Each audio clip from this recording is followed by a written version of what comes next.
It's another K-Town beat.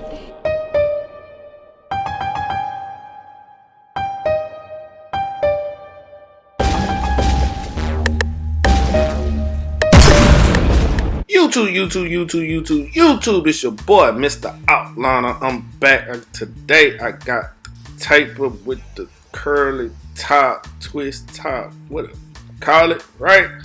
Anyway, we're going to jump right into it.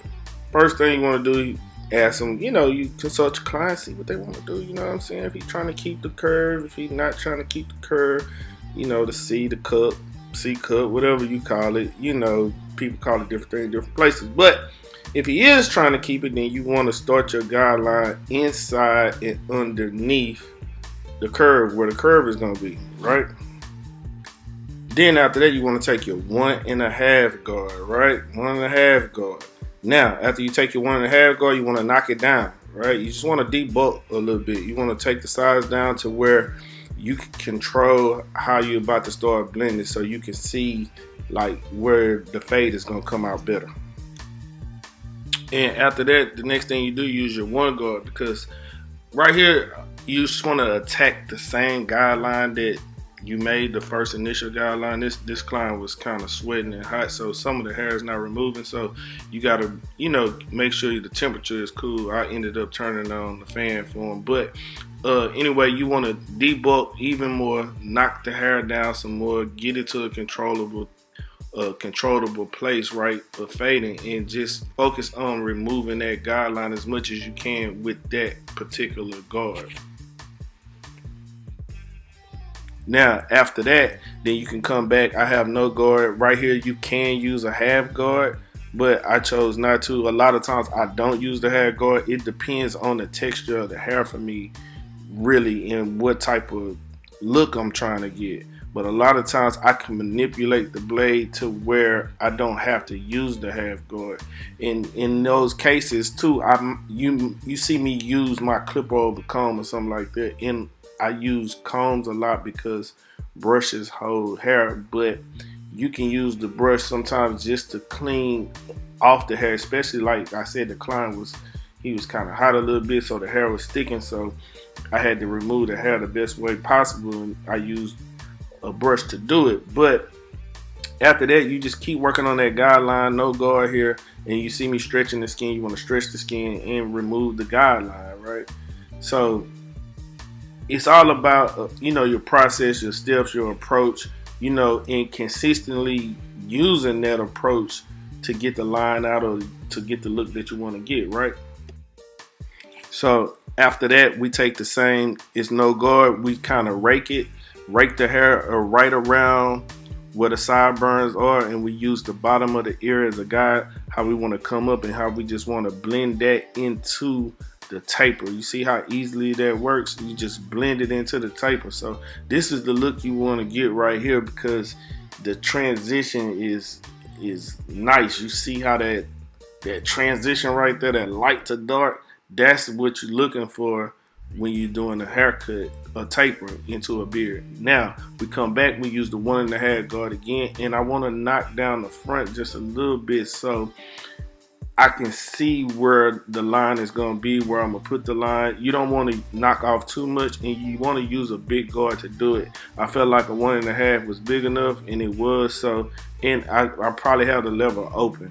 So be mindful of that. Make sure your lever is open and make sure you use a big guard. So on this side, we do the exact same thing. I'm going to speed it up a little bit, show you the process, and then we're going to jump into the back.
Now for the back, we pretty much have the exact same thing. So we're starting with the same thing that we used to make the first guideline. We use our trimmer right here, the cordless detailer. You make the first guideline and you use this exact same step. So we use the 1.5, we use the one, no guard, little clip over comb, the exact same thing. I'm just speeding it up so you can see it, so you can just see how the back turned out, right?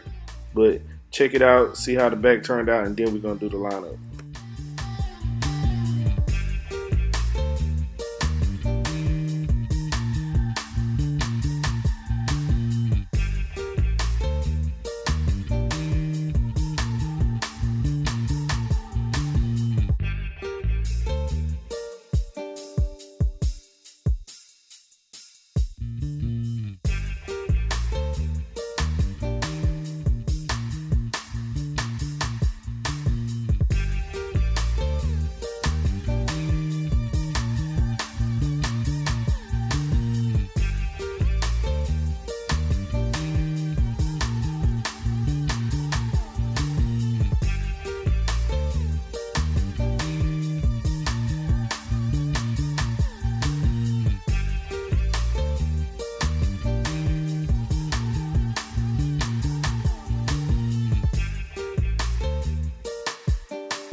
After we get all the tapering down, the next thing we want to do is I like to sponge the hair in the beginning, right? So it's two sides to the sponge. You got this side that I'm using, then you have the side that you can see with the smaller hose.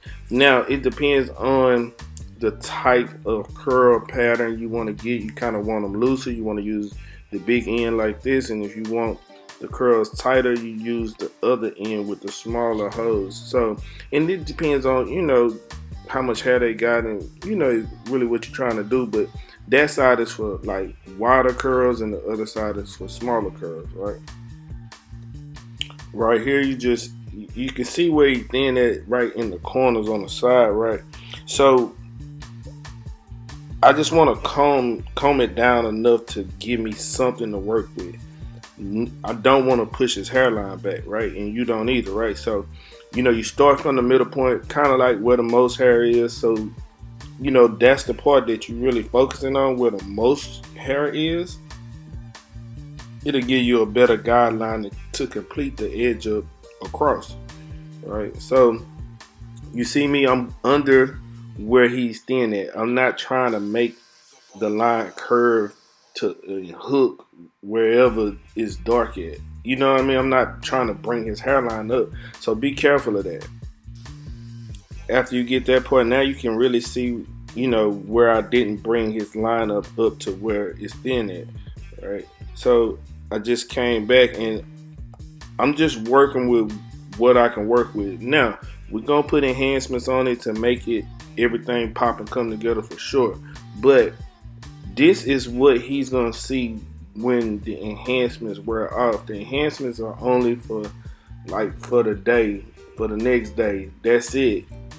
Enhancements don't last long, 2 days, and that's if you're taking care of it. A lot of people don't. So enhancements is, hey, I'm going out tonight.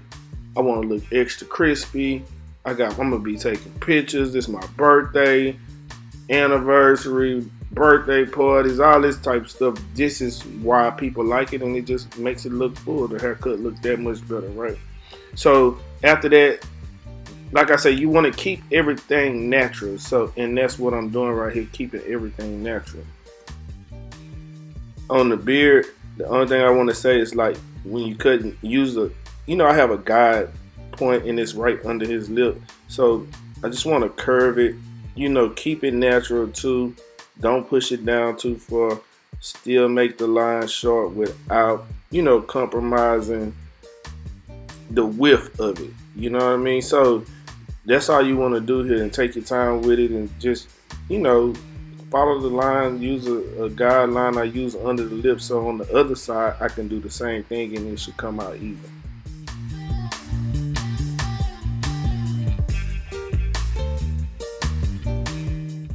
turn your client around, come back, start from the middle again. Do the exact same thing on this side that you did on the other side, and then I'll show you how to we're gonna jump into the enhancement part.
On to the enhancements. The thing about enhancements with hair fiber, I use hair fiber, right? So I don't really use the color, like the Kiss or the Beijing thing. I like hair fiber because it looks fuller.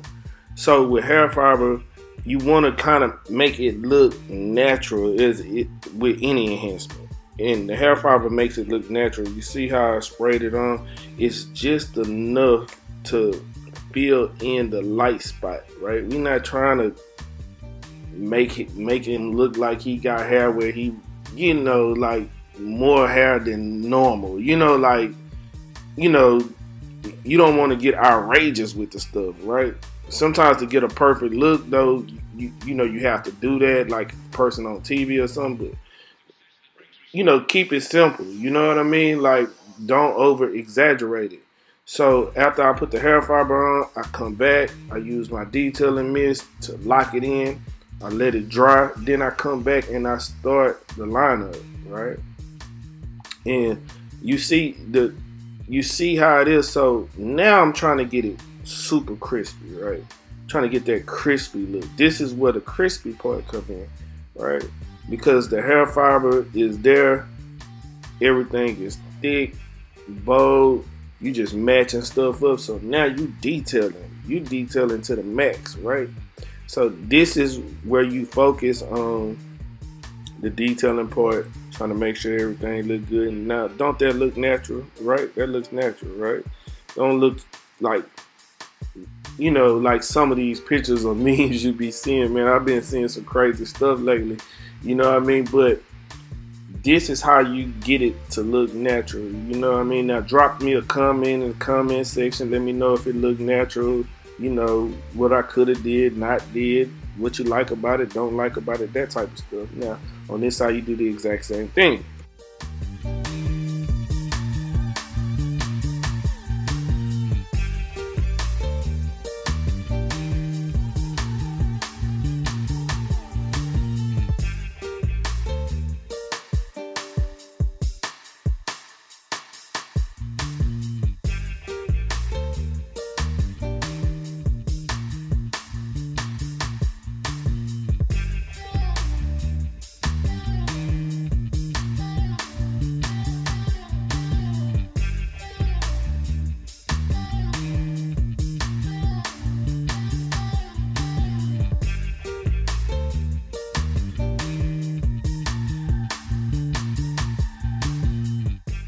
Now, don't forget, on Wednesdays, I do live haircuts on YouTube with the Q&A. You can see exactly what I'm doing live, none-edited, raw footage, all that, right?